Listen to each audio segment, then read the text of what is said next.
Greetings, folks. Steve here. This is going to look like a repeat episode because Goldie's up on the jacks again and the damn Jatco is taken apart. So, dealing with this broken band issue, I hope, fingers crossed, it was just a defective band. And I think that might be realistic. Let me show you why. So, the band that failed is right here. This was a brand new band. It broke on its second pass. The pass before that, the first pass, went really well. But a couple of things here that I noticed when looking at this. So first of all, when I got it out of the box, it already had like the surface rust all over it. And there's also like nothing written on it. It's got like this one little code here, whatever that means. And then, oops. And yeah, it snapped where the little rivets go. So you see the 4 holes there. And the other half, the 4 rivets, and that's where it sheared off. So I ordered this from Transmission Parts USA. I ordered this one from Cobra Transmission Parts. And if you look at it, you can just tell the metal looks like it's made out of a different material. It's actually got like a part number and the transmission type stamped on it. And honestly, it just feels better. It just feels better. I don't know if there's any actual reality to that, but to me, this band from Cobra feels like a better quality than this one that came from Transmission Parts USA. Other than that, I mean, dimension-wise, thickness-wise, you know, they seem pretty comparable. But I'm hoping this was just trash. I've never broken one of these bands before, and the car's not making any more power than it ever has with on the last passes. Like, it was turned up all the way, don't get me wrong, but it wasn't any higher than it's ever been turned up before. So fingers crossed this doesn't happen again. If it does, I might lose my mind. I thought about putting a little weld right here or some spot welds, but I think that's going to do more harm than good, honestly. So I'm going to forego that, get this transmission assembled and back in the car, and if I can get all that done today, then tomorrow, I'm going to throw the Z on that trailer out there, and we're going to go to XRP and just try to do some testing. We got IFO is in 2 weeks, so need to make sure the car's good, but I don't want to push my luck with it. So I just want to get it dialed in around a 7.2 or 7.3, and then we'll be good to go to the track. What's your deal? So I'm out here in the shed of rust, where things come to be oxidized, apparently. Things are not doing very good out here. I had to stop storing my bikes out here. It's so bad. Look at this alternator. Anyway, I'm out here with my spare Jatco because I had a problem adjusting the band on the transmission after I got it all pretty much back together and went to just do my band adjustment.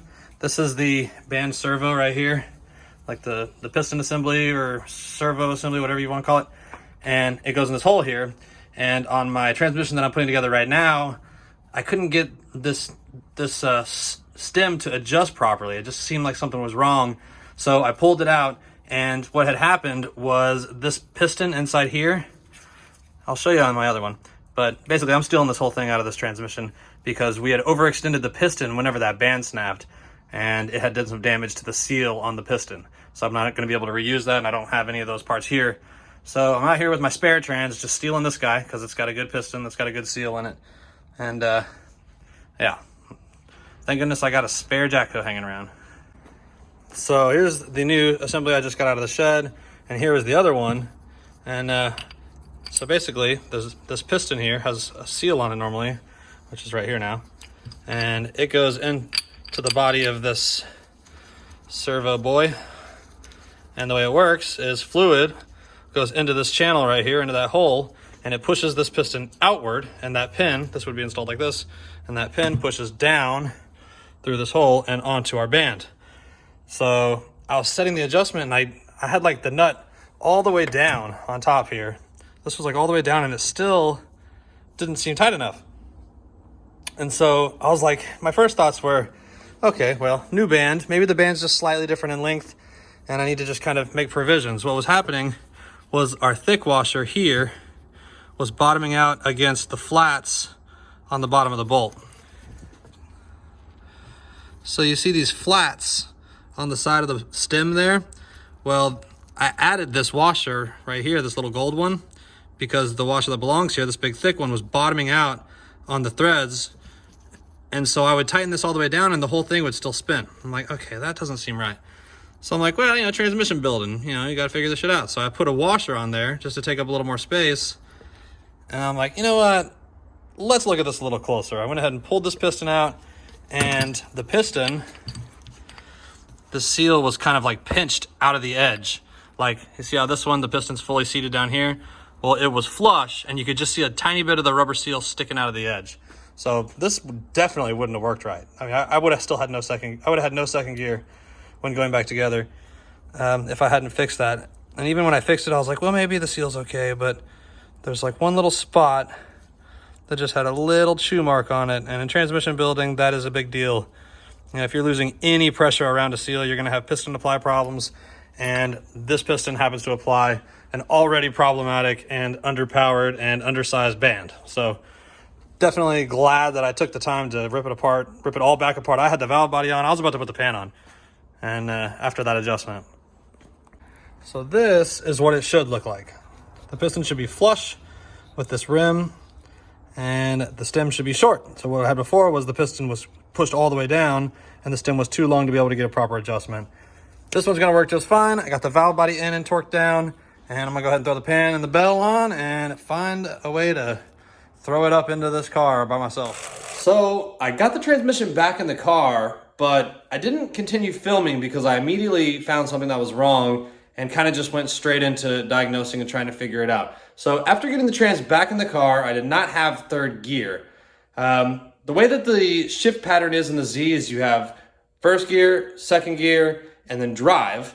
And obviously drive is gonna be like, it's gonna have all the gears really if you start it in drive. So this car still has a governor, it still has throttle pressure input. It is still a normal automatically shifting transmission when you're in drive. So the way that we shift it to control the RPM at which the shift occurs is by manually going through first, second, and then going to drive for third gear. Typically wheel speed's high enough for drive to just go straight to third, and there's no interruption there. So I got the trans back in the car, and when going into drive, it would actually downshift back into first. And so I kind of went through a whole process trying to figure it out. It seemed like maybe a throttle input problem.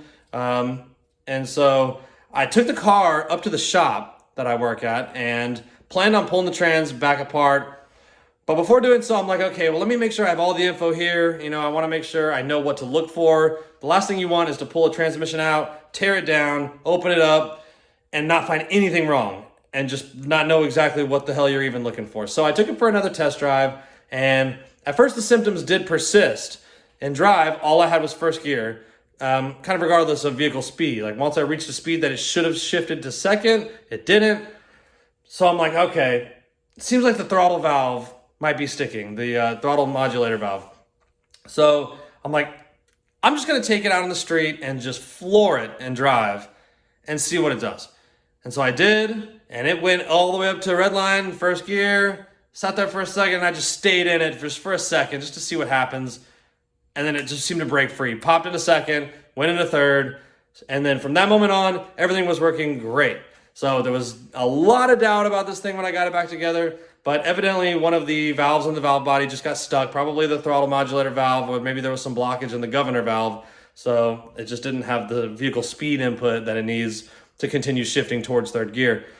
Anyway, everything worked out fine. I got the Z in the shop. I checked valve lash. I did an oil change on it. I tidied up some things under the engine bay to get it ready for import face-off. And from that point on, the car did not see any miles of driving at all. I wasn't able to get it to a track to do any testing. So we're going to be just going straight to IFO with this thing the way it is and just hoping for the best results. I still got things to do to get the Lexus ready. Anyway, next time you see us, it's going to be an import face-off, and we're going to see how this transmission handles. We're going to see if Goldie can take home the gold in the 11.5 class for the third time. But that's all I got for you this week. Short video. Just wanted to let you know what was going on with the Z-Trans drama. That's all for now. We'll see you at import face-off.